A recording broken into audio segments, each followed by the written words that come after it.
Getting that temperature right, it's always a difficult thing. Nothing has ever been easy. I'll agree with him if he says that if the person has lost his political value during this period of time, yes, then they probably have to reconsider it. But in law, there is nothing like that saying that, look, in law, it has ceased to be valid because it is not enshrined in any constitution, either of the party or of the constitution. Anyway, unless if it is stated in that party's constitution that, look, you cannot conduct primaries earlier than XYZ time frame. And that is what they should look at. If that exists, then they are bound to conduct fresh primaries. But if that does not exist in the constitution of the party, it means they can carry on the primaries. I mean, carry on with what took place before. Unless if they find out that that person is of no political value, as he rightly pointed out, like if he is now a liability to the party, then probably you will have to reconsider it. And what we also look at is, look, it is practically impossible, even if you postpone elections for 1 second, that those who contested earlier will not want to come back and use that as a yardstick to say, look, we want this to be redone for whatever reasons. The simple truth is that, look, we find it difficult to accept defeat. You will look at politics as a do-or-die affair. No, it is a win or lose affair. And so if somebody has won, why don't you team up with that person, work for the success of the party, and look forward to tomorrow? It can be your own chance. Not that you have to insist it must be me or nobody else. It's not an easy thing, in politics, because it's a do-or-die affair. It's usually not easy to concede defeat. But let us leave that aside now. There's an issue I want us to look at.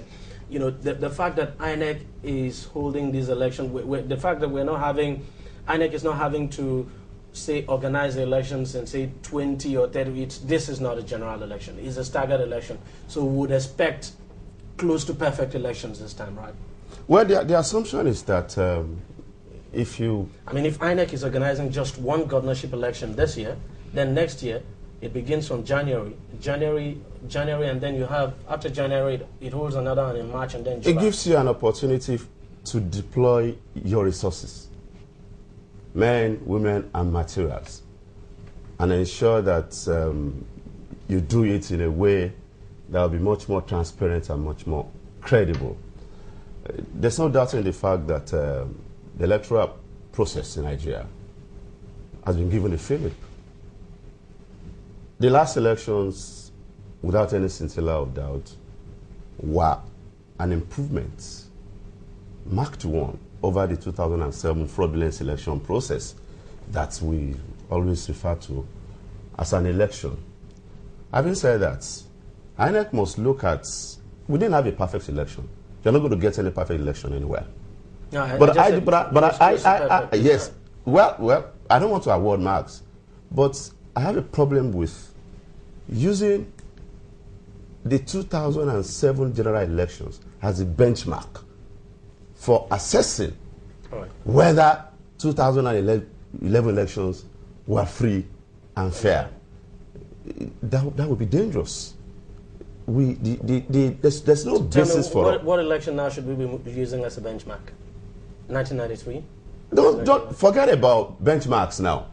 2011 elections, generally speaking, have been adjudged to be free and fair. In my view, free, but certainly not fair, because there were other issues that were attendant to the conduct of that election.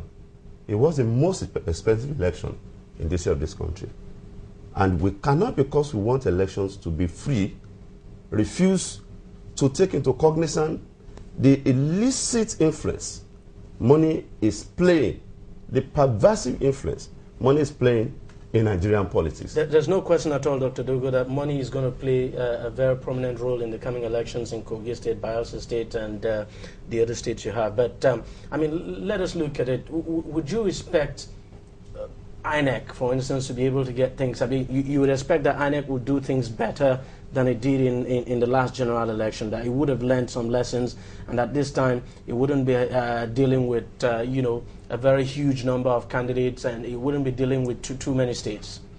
First of all, there is no elections that money doesn't play a very important role. You can only talk of how the money was raised and the legality of raising it. Any part of the world, money has to play a very significant role. Positive and negative. Yeah, that's why I'm saying you only define how it is raised and the legality of how it is raised. Different countries have different yardstick. Even in Nigeria it exists, but whether it is complied with or not is a different story entirely. Then we come to INEC. I don't believe, or I tend to believe that INEC is going to do a much better job than what happened, in view of the fact that you have fewer states and fewer problems. By the time you go to one state, even the chairman can be in that very place, and most of the officials will be there. So we don't foresee how there will be serious problems. Secondly, INEC must have learned from the mistakes of the past. What happened not too long ago, they must have perfected their strategies to avoid some of the shortcomings that emanated from there. And therefore, we expect to see something that will come up near the level of perfection. Even if we say that, look, there is no perfect elections anywhere, but at least we will see something that is significantly improved and something that Nigerians will be very, very proud of. I believe sincerely that Professor Jega and his team must have been working extremely hard to ensure that any loopholes that existed in the past are blocked in one way or the other. But Chief Naji, things could still go wrong even when you don't expect them. I mean, in Anambra State, for instance, when they had the governorship election there, or was it in 2010, just one state, INEC still did not do well at all. Let me start by agreeing with BC to a point. The issue of yardstick and all that. In 2007, there was just no election. So, talking about elections of 2007. You took part in that election? Yes. Right? Okay. There certainly was no election. Maybe there was election in Lagos because there were some balancing of forces and the metropolitan nature of Lagos. Outside Lagos, there were no elections. The thing that made the child cry when the mother was carrying it at the back. It's still making it. It's still... I don't know whether you get the point. No, I don't. The point I am making... You have to... That's what I'm saying is, at the rural areas where the real elections are rigged, those factors that make them possible are still very much in existence.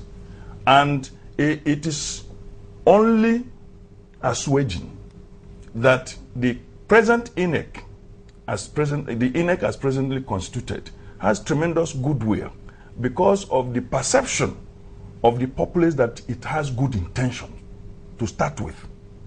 And like Dr. Dogo said, they must have learned from certain experiences. If they bring that experience to jam good intention and add that to a more concentrated and focused logistical support, which might now be able to reach the hinterlands, both in terms of security and maybe vehicular and whatever movement of materials, okay? Because what used to happen is they hijack the materials at the state level. If it was in the central bank, it will be there. And some people will dare you, if you are not from a particular political party, don't come 5 meters to that place or else you are dead. And you see people who are ready to liquidate you. And when you are killed during the election, it is gone. And under that circumstance... nobody, they will say you shot first and the other person in response. And that's how the Son of Man would go. Free. So the issue is that there is an expectation, even from me, given my assessment of the intention, the good intentions, expressed good intentions of the present INEC, and some of the credible members of that team, okay? If all of them can just get down there, like you saw in Owerri, it became very difficult. There were certain chieftains mentioned, even though I have not seen INEC take them up now, and we want to see them in court. There were certain characters who had held that state hostage that were demystified. But, so that can still happen if INEC concentrates its effort and makes sure that it deploys all its arsenals to reach the hinterlands.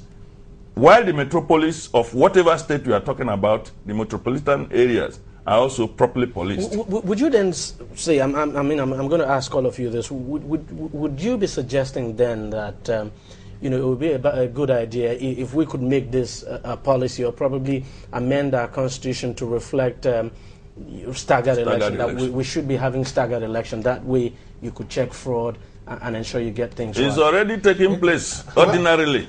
Gradually, it is. I believe it's not only on election matters. We just must find a way of micromanaging Nigeria. And that's why some of us... You call that micromanagement. Yeah, that's micromanagement. You do it better.